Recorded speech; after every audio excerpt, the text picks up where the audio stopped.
Nagpalipas ng magdamag sa evacuation center ang mahigit 1,000 individual matapos po ang nangyaring sunog sa Barangay 310, Zone 31, Recto sa Maynila. Si Bernard Ferrer sa Detalye Live. Bernard.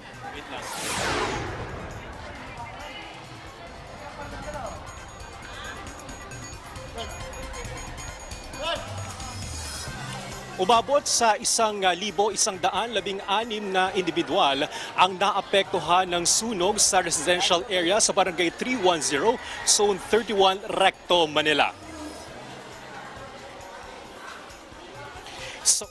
Ng Manila Department of Social Welfare, 4 na individual ang nasugatan sa sunog, kabilang ang 2 lalaki at 2 babae. Umabot sa 31 kabahayan ang napinsala ng apoy. Pawang gawa sa light materials sa mga bahay kaya mabilis na kumalat ang apoy. Itinaas pa sa ika-5 alarma ang sunog hanggang sa maapula pasado alas 7:56 ng gabi. Sa kwento ng ilang residente, wala silang nadalang damit o gamit sa sobrang pagmamadali na makalabas sa nasusunog nilang bahay. Unin nilang sinagip ang mga malilit na bata, matatanda, may sakit at PWD. Hinihinalang napabaya ang appliances ang pinagmulan ng apoy.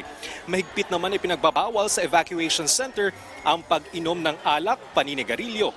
Nagpapatupad din ng curfew pagtungtong ng alas 10 ng gabi.